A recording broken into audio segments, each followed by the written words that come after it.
अवैध अप्रवासियों पर कार्रवाई हेतु गठित स्पेशल टास्क फोर्स एसटीएफ द्वारा की गई कार्यवाही। जानिए पूरी खबर, देखते रहिए TNI 24। वीजा अवधि समाप्त होने के बाद भी अवैध रूप से भारत बांग्लादेश सीमा से प्रवेश कर अपनी पहचान छिपाते हुए सुपेला नाम बदल कर रह रही थी महिला और उसका पति ज्योति और रासेल शेख के नाम से फर्जी दस्तावेज और कूट रचित दस्तावेज तैयार कर पहचान छुपाकर रहते पाए गए। छत्तीसगढ़ में अवैध घुसपैठियों के विरुद्ध कार्रवाई हेतु एसटीएफ की कार्रवाई लगातार जारी। फर्जी और कूट रचित दस्तावेजों के आधार पर आधार कार्ड, पैन कार्ड, मतदाता परिचय पत्र और बैंक पासबुक आदि बनाकर किया गया दुरुपयोग। इंटरनेट कॉल और व्हाट्सएप के माध्यम से बांग्लादेश स्थित परिजनों से रहते थे सतत संपर्क में। महिला और उनके पति के विरुद्ध भारतीय न्याय संहिता 2023, विदेशी नागरिक विषयक अधिनियम 1946 और भारतीय पासपोर्ट अधिनियम 1967 और पासपोर्ट अधिनियम 1920 के तहत की गई कार्यवाही। छत्तीसगढ़ में अवैध रूप से रह रहे बांग्लादेशी रोहिंग्या घुसपैठियों की पहचान कर उनके विरुद्ध प्रभावी कार्यवाही करने और उन्हें वापस भेजे जाने की कार्यवाही हेतु दुर्ग जिला में विशेष कार्य बल एसटीएफ का गठन किया गया, जिनके द्वारा लगातार दुर्ग में अवैध रूप से रह रहे बांग्लादेशी घुसपैठियों की पहचान हेतु कार्यवाही की जा रही है।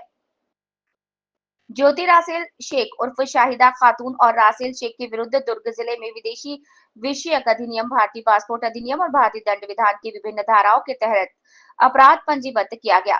दोनों ने नवी मुंबई थाने में फर्जी रूप से तैयार पैन कार्ड और आधार कार्ड में उल्लेखित पते में जानबूझकर परिवर्तन कराते हुए बांग्लादेशी नागरिक के मूल पहचान को छिपाते हुए उसमें कूट रचित कर उसमें अम्बेडकर नगर कांटेक्टर कॉलोनी भिलाई का पता लिख देने के पश्चात फर्जी दस्तावेजों के आधार पर भिलाई में फर्जी पैन कार्ड, मतदान परिचय पत्र, विभिन्न बैंकों में खाते खुलवाए।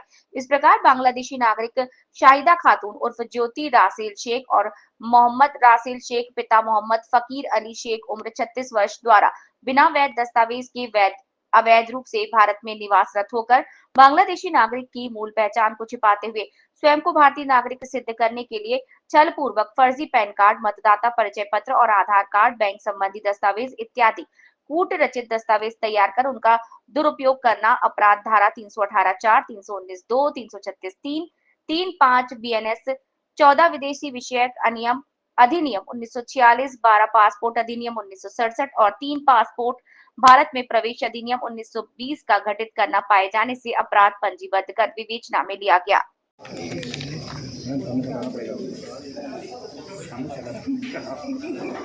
ये तो पीछे चलेंगे क्या?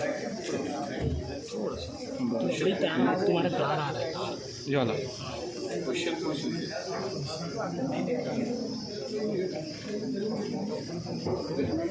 चलो सर, एक बार बांग्लादेशी घुसपैठिया जो है क्या है? दो बांग्लादेशी अप्रवासी पकड़े गए हैं जो बिना वैध कागजात के सुपेला क्षेत्र में रह रहे थे और ये 2017 से यहाँ पे निवासरत थे। उससे पहले 2009 में ये आए थे बांग्लादेश की सीमा को अवैध रूप से क्रॉस करके और ये मुंबई में काफ़ी समय तक रहे। वहाँ पे उन्होंने आधार कार्ड भी बनवाया था।